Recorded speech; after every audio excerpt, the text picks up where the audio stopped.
إذاعة إرنا تأتيكم برامجنا في أيام الاثنين والأربعاء والجمعة من كل أسبوع على نفس هذا التوقيت على الموجة القصيرة بطول 25 مترا.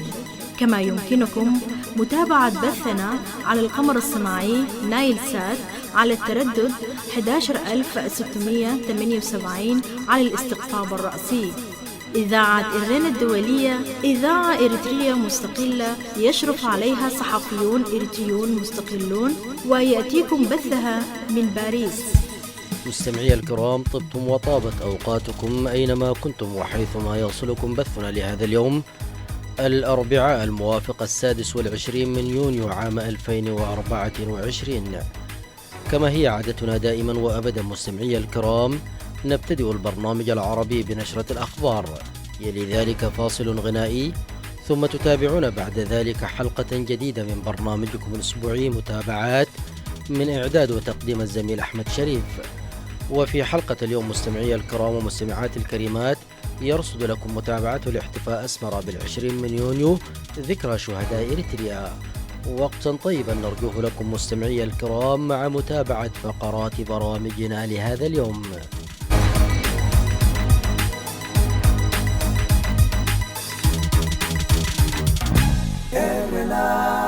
المستمعون الكرام، فيما يلي أقدم لكم نشرة الأخبار، أبتدئها بالعناوين. الحكومة السويسرية تقرر إرسال مبعوث إلى إريتريا للتوصل إلى اتفاق بشأن عودة طالب اللجوء الذين رفضت طلباتهم. المنتدى العالمي للسيادة اللقاحية وابتكار اللقاحات يخصص $1,200,000 لتسريع اللقاحات في إفريقيا. ومجلس الأمن والسلم التابع للاتحاد الإفريقي يقرر عقد قمة طارئة ويشكل لجنة رئاسية لجمع طرفي الحرب في السودان على طاولة المفاوضات. كانت تلكم سيداتي سادتي عناوين الأخبار، وإليكم التفاصيل من إذاعة إرنا الدولية في باريس. قالت وزيرة الهجرة السويسرية كريستين شينارر لصحيفة سونتاج سبليك إن سويسرا سترسل مبعوثا إلى إريتريا يكون مكلفا بالتوصل إلى اتفاق بين البلدين بشأن عودة طالبي اللجوء الذين رفضت طلباتهم، مؤكدة أن قرار البرلمان السويسري الأسبوع الماضي بنقل الإريتريين المرفوضين إلى دولة ثالثة لا يتعارض مع الاتفاقية المقترحة مع إريتريا. وجاءت تصريحات وزيرة الهجرة السويسرية بعد أن تجمع أكثر من 2000 إريتري وناشط حقوقي ومدافعين آخرين عند مدخل القصر في برلين يوم السبت 22 من يونيو للاحتجاج على قرار الجمعية الوطنية. وطالب الإريتريون الذين تهيمن عليهم مجموعة برغيدنا حمد البرلمان بالتحقيق لمعرفة من هو اللاجئ الحقيقي أو طالب اللجوء، لأن هذه الخطوة تضر بمعارضي النظام. وكان البرلمان السويسري قرر إرسال الإريتريين الذين تم رفض طلبات لجوئهم إلى دولة ثالثة، وأصدر البرلمان قرارا في 9 من يونيو يقضي بإرسال الإريتريين الذين رفضت الجمعية الوطنية السويسرية طلبات لجوئهم إلى دولة ثالثة. هذا وتم التوصل إلى القرار بعد مناقشة في الجمعية الوطنية المكونة من 200 عضو بموافقة 120 عضو ومعارضة 75 عضوا وامتناع 5 آخرين عن التصويت. وتم رفض اقتراح ترحيل الإريتريين غير الشرعيين إلى دولة ثالثة في سويسرا من قبل الجمعية الوطنية، ووافق عليه تكتل مستشاري المقاطعات، وأعيد تقديم الاقتراح إلى الجمعية الوطنية، وحظي بالدعم على أساس أن الإريتريين يمارسون العنف ويدعمون الحكومة التي يزعمون أنها تضطهدهم ولا يندمجون في المجتمع السويسري إلى غير ذلك من الأسباب. هذا وأدان الكثيرون القرار ووصفوه بأنه عنصري لكونه يستهدف الإريتريين فقط دون غيرهم من اللاجئين في سويسرا. ووفقا لمكتب الهجرة السويسري يعيش 336 إريتريا حاليا في سويسرا على الرغم من تلقيهم أوامر بالمغادرة. ويقول المحللون إنه إذا صح ترحيل الإريتريين غير المسجلين إلى دولة ثالثة ممكنا، فقد تكون راوندا هي الدولة المستقبلة. وتحاول سويسرا إرسال طالب اللجوء الإريتريين إلى دولة ثالثة لأن الحكومة الإريترية مترددة في قبول مواطنيها. أعلن المنتدى العالمي للسيادة اللقاحية وابتكار اللقاحات عن تخصيص أكثر من $1,200,000 لتسريع إنتاج اللقاحات في إفريقيا التي تواجه انتشارا لوباء الكوليرا في الوقت الحالي. وقال الرئيس الفرنسي خلال افتتاح المؤتمر الذي نظمته باريس الخميس الماضي إن التمويل سيكون لبنة أساسيا لبناء سوق اللقاحات في إفريقيا، وأكد أن المفوضية الأوروبية ستؤمن 3/4 المبلغ. من جهته قال المستشار الألماني أولوف شولتس أثناء مشاركته في المنتدى عبر اتصال الفيديو إن بلاده ستساهم بمبلغ 318 مليون دولار، بينما التزمت فرنسا ب100 مليون دولار والمملكة المتحدة ب60 مليون دولار، بالإضافة إلى مساهمين آخرين مثل الولايات المتحدة الأمريكية وكندا والنرويج واليابان ومؤسسة بيل غيتس. من جهته قال رئيس مفوضية الاتحاد الإفريقي موسى فكي إن الآلية يمكن أن تصبح حافزا لتعزيز صناعة الأدوية في إفريقيا وتعزيز التعاون بين الدول. هذا وتستورد القارة الإفريقية ما نسبته 99% من اللقاحات التي تحتاجها بتكاليف باهظة. هذا وشارك في المنتدى الذي احتضنته العاصمة الفرنسية باريس كل من الاتحاد الإفريقي وفرنسا ومنظمة تحالف جافي للقاحات والتحصين التي تساعد البلدان المنخفضة الدخل على تقديم لقاحات ضد عشرات الأوبئة وتساهم في تعزيز سيادتها الصحية. ويهدف المنتدى العالمي للسيادة اللقاحية وابتكار اللقاحات إلى إعطاء دفعة لمصنعي الأدوية في إفريقيا. وشارك في المنتدى 4 رؤساء أفارقة هم رؤساء بوتسوانا وراوندا والسنغال وغانا، وحوالي 30 وزيرا وممثلو منظمات دولية وشركات صيدلانية ومعاهد بحوث وبنوك. في إطار سعيه لإنهاء النزاع في السودان، قام مجلس الأمن والسلم التابع للاتحاد الإفريقي باتخاذ مجموعة من القرارات شملت عقد قمة طارئة للتكتل القاري وتشكيل لجنة رئاسية لجمع طرفي الحرب على طاولة المفاوضات. وعقد المجلس اجتماعا إسفيريا ليلة الجمعة برئاسة الرئيس الأوغندي يوري موسيفيني لمناقشة الوضع في السودان. ووفق ما ذكر موقع سودان تريبيون، أعلن المجلس في بيان قراره بتشكيل لجنة رئاسية برئاسة موسيفيني لتسهيل لقاءات مباشرة بين قادة الجيش وقوات الدعم السريع في أقرب وقت ممكن.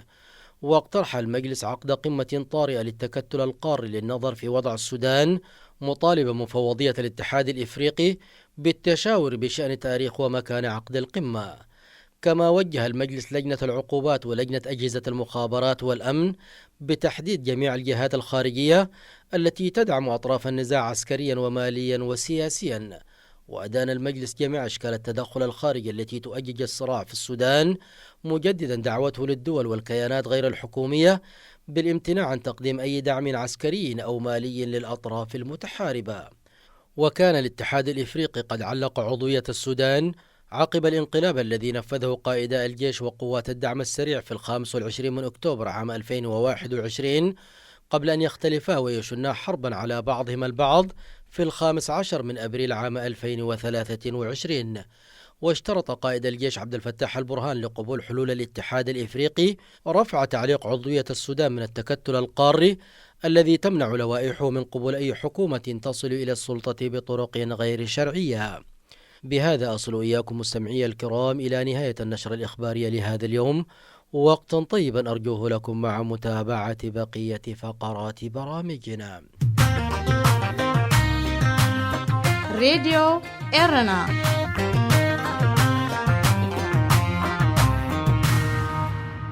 مستمعي الكرام ومستمعات الكريمات، كما نوهنا في بداية البرنامج، تتابعون فيما يلي حلقة جديدة من برنامجكم الأسبوعي متابعات، من إعداد وتقديم الزميل أحمد شريف. وفي حلقة اليوم مستمعي الكرام ومستمعات الكريمات، يرصد لكم الزميل أحمد متابعته لاحتفاء أسمر بال20 من يونيو ذكرى شهداء إريتريا. نتابع سويا.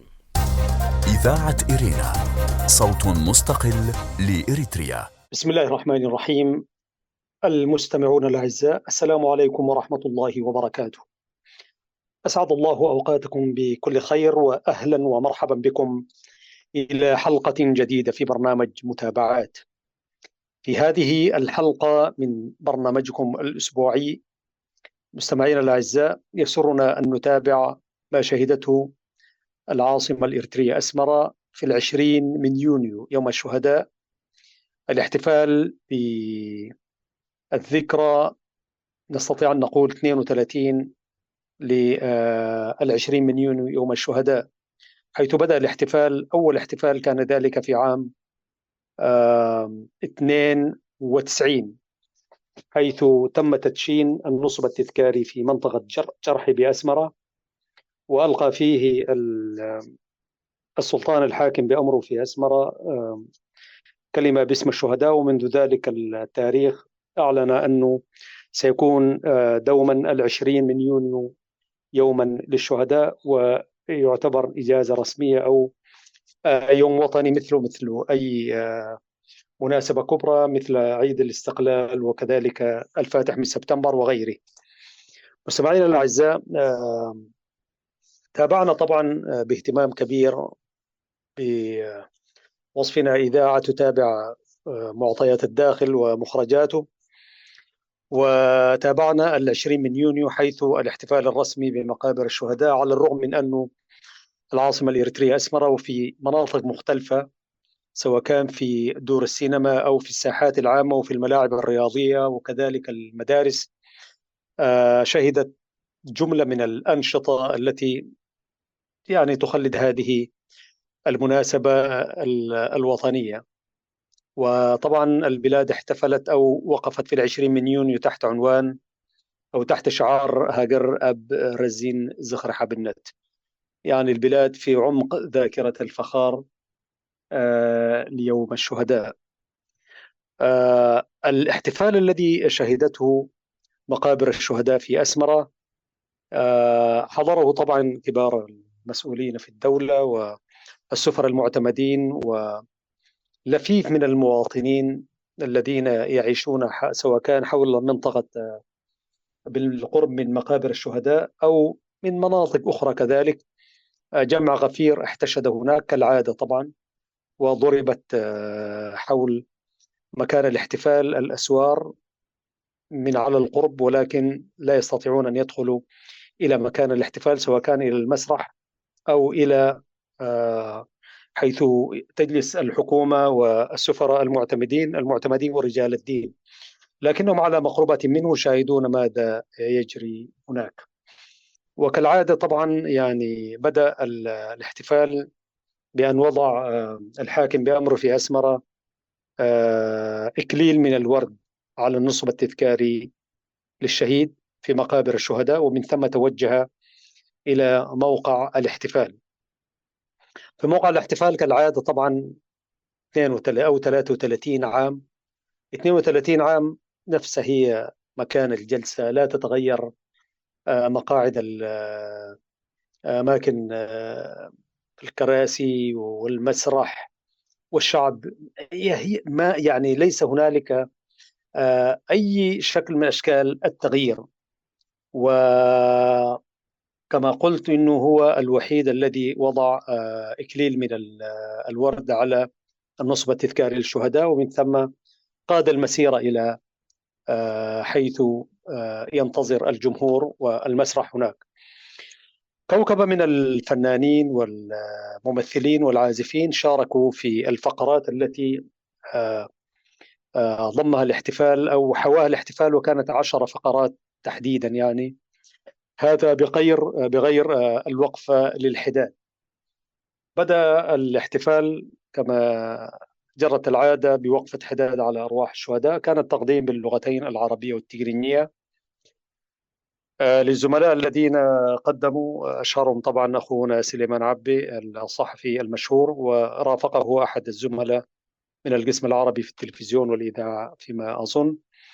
وأول أغنية قدمت كانت أغنية بلغة التجرينية، ثم أغنية بلغة التجريت، بعد ذلك أغنية بلغة التجرينية قدمها أحد الفنانين المشهورين الكبار، لا أستحضر اسمه، لكن هو الذي غنى في الشخيلة أسمر في بداية التسعينات، هو من الممثلين الفنانين المشاهير ويعيش في الخارج يعني. أعتقد أنه جاء خصيصا لهذه المناسبة، قدم أغنية في غاية الروعة حقيقة.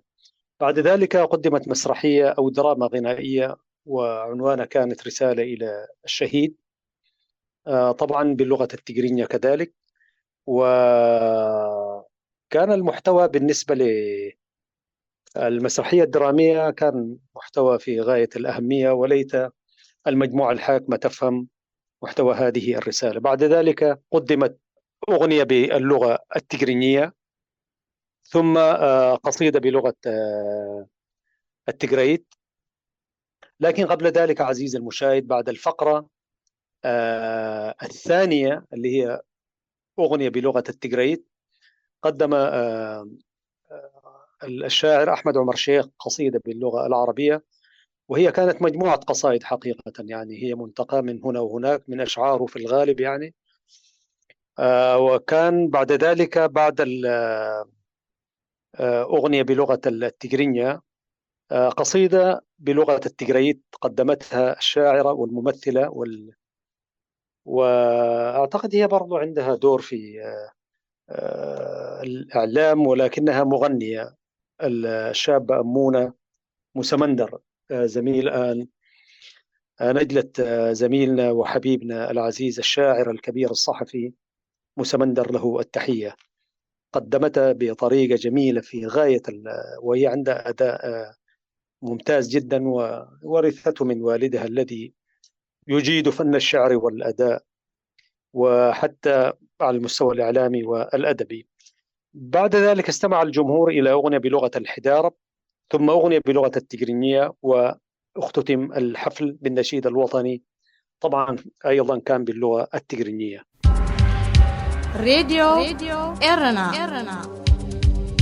راديو إرنا كاب كتما باريس محلالف لإرتارن غازيتنياتا زدالو نتا راديو. إذا ما عملنا جرد لما شهده لما مثله الاحتفال الرسمي بالعشرين من يونيو يوم الشهداء، تقريبا من العشرة 5 كان كله باللغة التجرينية. كان ينبغي، أنا في ظني، أنه على الأقل يعني ليس كافي أنه اللغة التجرينية والتجريت، كان يمكن أن ولغة واحدة، أغنية واحدة بلغة الحدارب، كان يمكن أن يكون الشكل، لأنه هؤلاء الشهداء يمثلون كل نسيج المجتمع الإريتري، فما كان في مشكلة يعني يكون في شكل من أشكال التنويع. وأعتقد أيضا كانت أغنية بلغة البلين، لا، بلغة البلين لم تكن في الاحتفال الرسمي، في احتفال آخر تداخلت علينا الاحتفالات. أنا تابعت أكثر من 8 ولا 9 احتفالات مختلفة في مناطق مختلفة، وهذا تحديدا في العاصمة أسمرة. عموما عزيزي المستمع، كل العمل هذا لم يكن على الهواء، إنما كان بلاي باك كما يقال، وتسجيل، وكان أداء. هي هكذا جرت العادة، إنه ولكن ليكون التفاعل كان ينبغي أن يكون، إلا حتى في الأغنيات يعني ليس عيبا أن تقدم لايف، ولكن هم ربما يتخوفوا من أن لا تحدث هناك إشكالية فنية أثناء البث وما إلى ذلك، ولذلك هم يعني ضمانا للبث المباشر وعدم الانقطاع يستمر. ولكن برضو ممكن تقع في مشكلة أخرى، أنه ممكن يكون في خلل فني، يعني برضو هذا محسوب، لكن ما أعرف، هم دائما يميلوا إلى الشيء المسجل ويؤدى بلاي باك يعني. وهكذا قدمنا نحن كمان عندما قدمنا رسالة إلى الشهيد، النشيد الذي قدمته للشهداء كان بلاي باك. ما استوقفني عزيزي المستمع وعزيزتي المستمعة أن الفرعون الحاكم بأمره في أسمرة في بداية التحرير طبعا كان يلقي كلمة، وكانت كلمة مختصرة جدا، وخاصة أن هي كانت تأتي بعد كلمة عيد الاستقلال. لكن منذ أزمة الويانة أو الحرب بتاعت بادمة، بعد نهاية تقريبا الحاكم بأمره في أسمرة ألغى الكلمة، وما عليه ولا يجلس مع الناس ويستمع إلى الكلمات. لم تكن كذلك في السابق. كان لجنة الاحتفالات أو لجنة التنسيق الاحتفالات الوطنية كانت تقدم كلمة، حيث كان يقدم في البداية زميرة يوهنس، وبعد ذلك السفير زمد تخلي، واللجنة المنسقة للاحتفالات كانت دائما تقدم كلمة، ولكن كل الكلمات ألغيت، فالناس على طول من وقفة الحداد على طول دخلوا في فقرات الاحتفال. الاحتفال عادة في أسمرة طبعا يبدأ مبكر جدا، يعني في ساعة الصباح الأولى. ما أعرف ما الحكمة، أنا دوما كنت أقول هكذا حتى ونحن نذهب إلى تغطية الاحتفال بالعشرين من يونيو، ما الحكمة أن يخرج الناس في ذلك الصباح البارد يعني، وشهر ستة طبعا بارد يعني، صحيح يعني ما زي شهر واحد واثنين، لكن برضو جو أسمر الصباح بارد يعني. فما الحكمة من تلك؟ أنا مش عارف يعني، ولم أتساءل حتى وأنا هناك مع نفسي، لكن أنا أقول إيش الحكمة يعني إنه الناس تخرج منذ الصباح؟ يعني يمكن الناس يبدأ الاحتفال الساعة 7 وحاجة صباحا، إن لم يكن الساعة 6:30 يعني. فالحكمة في أنه يكون الاحتفال بدري كده ليش؟ أنا مش عارف يعني. يعني سؤال أنا يتبادر إلى ذهني الآن منذ سنوات طبعا، لكن عندما كنت في الداخل كنت طبعا يعني يعني المعاصرة حجاب كما يقال، يعني أنت جوا المعمعة فلا تسأل أسئلة كثيرة يعني، حتى نفسك يعني. لكن عندما تكون تتفرج من برا كده بتاع، فتقول ليه مش ليه يعني، ما الحكمة؟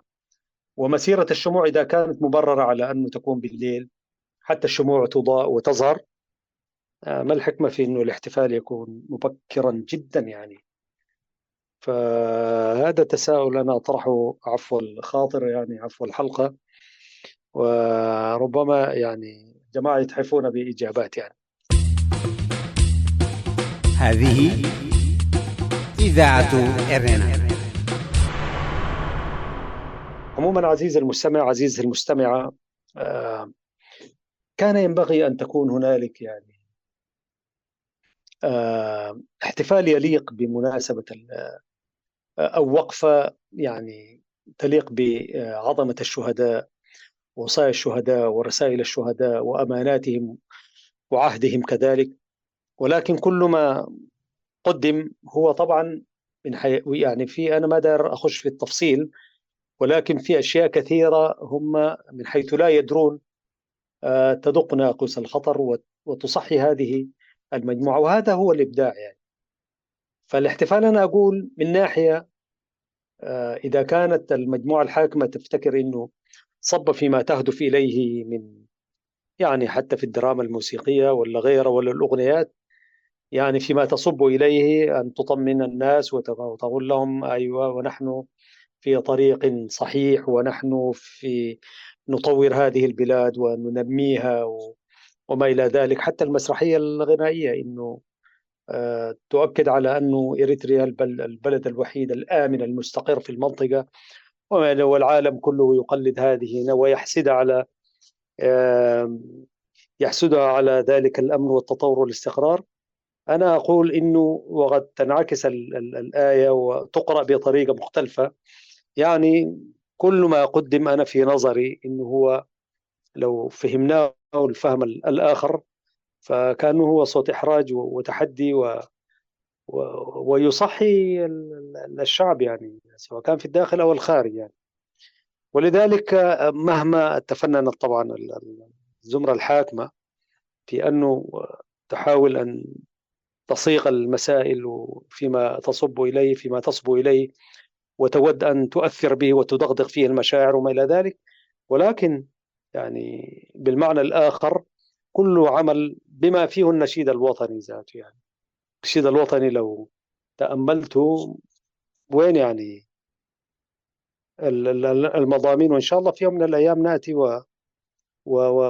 ونقدم نماذج يعني إنه المسائل التي تقدم هي في نفس الوقت هي تدين صوت إدانة مباشرة يعني، شهد شاهد من أهلها كما يقال يعني. وبالتالي المسرحيات التي قدمت كانت الفقرات عموما كانت في غاية الروعة وتعطي المعنى المفتقد أو الرغبة المفتقدة أو الحقوق المفتقدة في رحاب هذا الوطن العزيز. طبعا جموع الناس لا حول لها ولا قوة يعني ظلت تتابع تلك الفقرات متابعة، وكل أولئك الذين جلسوا والذين وقفوا يتأملون ويتابعون هم أكيد أسر الشهداء ومن أصدقاء الشهداء، وكل طبعا يخاطب نفسه. كم هائل من التساؤلات. وأنا أرى الجمهور، يعني أنا لم يخطر ببالي وأنا من على خشبة المسرح سواء كان في التقديم أو في تقديم النشيد للشهداء، كنت أرى نفس الجموع هذه، لكن لم يخطر ببالي أنه يا ترى كم من التساؤلات هؤلاء يتساءلون مع أنفسهم ويسألون الزمرة الحاكمة أمامهم ولا من مجيب. هو كم يا ترى الذين شاهدوا البث الذي نقل، هو طبعا نقل على الهواء مباشرة إذاعة وتلفزيون طبعا، يا ترى كم هم الملايين الذين يعني كشحوا هذه الزمرة بكم هائل من التساؤلات، وهي تساؤلات الشهداء الذين راحوا فدا لهذا الوطن وهذا الشعب المناضل الصبور يعني. ولذلك هذه بحد ذاتها يعني أين هي الحقوق، أين هي الوصايا، أين هي الأمانات، وحال المواطنين يعني وأسر الشهداء يعني يتساءلون وليس هنالك من يجيب. إذاعة إرينا، صوت مستقل لإريتريا. كذلك يعني على ناحية من الجمهور، وكان ينبغي أن يجلس أولئك المعاقين الذين يتحركون على عجلات متحركة، عجلات يدوية، دفع ثنائي أو ثلاثي وهكذا، كان ينبغي أن يجلسوا أمام المسؤولين مع المسؤولين، يجلسوا أمام المسؤولين نفسهم لو في رشد في الإدارة وفي رشد، لأنه لو لم يعاقوا أولئك ويقدموا أغلى ما يملكون من أجسامهم ما كان تربعوا هؤلاء 3 عقود وأكثر على دفة الحكم في البلاد يعني. فلذلك أولئك المعاقين لا حول لهم ولا قوة برضو انزووا في زاوية ما يتابعون مثلهم مثل غيرهم. ولم تقدم شيء يعني، لم يقدم شيء يعني من خلال الفقرات 10 التي قدمت بما فيها غير النشيد الوطني 9 فقرات، لم تتحدث عن ذلك المعاق ولم تعطيه مكانته. وما المانع يعني، هذا هو يوم، والمعاق هو مثل الشهيد يعني. حتى وفي هناك عدد من الفنانين الذين نعرفهم لهم علاقة بالشعر وبالفن وما إلى ذلك، حتى لم يقدم واحد منهم إن شاء الله بأي لغة كانت يعني. يعني لا زال المعاقين كذلك هم أحد العناصر التي لم تجد حظها وحقوقها الوطنية في دولة الفرد والهيمنة يعني. عموما عزيزي المستمع، لم يكن هنالك ما يمكن أن نعلق عليه أكثر من ذلك، وكنت أتمنى يعني لو كانت هنالك كلمات رسمية الواحد كان يمكن أن يستفيض في التعليق وما إلى ذلك، ولكن كل الذي يقدم يدين، سواء كان في الاحتفال الرسمي وفي الفقرات في المناطق الأخرى. حقيقة أنا تابعت أحيانا ما قدم في خارج مقابر الشهداء، أحيانا يكون أقوى وأعمق في فكرة وأمانات الشهداء. ولكن هذه هي الصور المعكوسة للبلاد. آمل عزيزي المستمع وعزيزتي المستمعة في البرامج القادمة، على الأقل في مثل هذا العام إذا أمد الله في الآجال، في مثل هذا اليوم إذا أمد الله في الآجال، أن نشهد الشهيد وقد عادت إليه حقوقه، بمعنى الشهيد هو شاهد علينا، شاهد على كل ما نجوز به الديار عدلا أو ظلما. ولذلك فلنعي جميعا أن الشهداء أحياء عند ربهم يرزقون.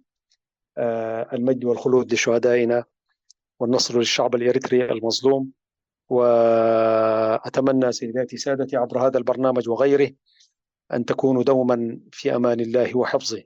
تقبلوا تحيات محدثكم أحمد شريف معد المقدم معد البرنامج ومقدمه، مع تحايا الزميل زي سليمان خليفة أبو هاشم في الإشراف والإخراج العام. السلام عليكم ورحمة الله وبركاته. هذه إذاعة إرنا. استمعتم فيما مضى سيداتي سادتي إلى حلقة اليوم من برنامج متابعات. في ختام البرنامج العربي لهذا اليوم أعود وأذكر بعناوين الأخبار. الحكومة السويسرية تقرر إرسال مبعوث إلى إريتريا للتوصل إلى اتفاق بشأن عودة طالبي اللجوء الذين رفضت طلباتهم. المنتدى العالمي للسيادة اللقاحية وابتكار اللقاحات يخصص $1,100,000 لتسريع اللقاحات في إفريقيا. ومجلس الأمن والسلم التابع للاتحاد الإفريقي يقرر عقد قمة طارئة ويشكل لجنة رئاسية لجمع طرفي الحرب في السودان على طاولة المفاوضات. بهذا نصل إياكم مستمعي الكرام إلى ختام البرنامج العربي لهذا اليوم. تقبلوا تحياتي وتحيات الفريق العامل في إذاعة إرنا الدولية من باريس، وحتى نلتقيكم في البرنامج القادم في أمان الله. إذاعة إرينا، صوت مستقل لإريتريا.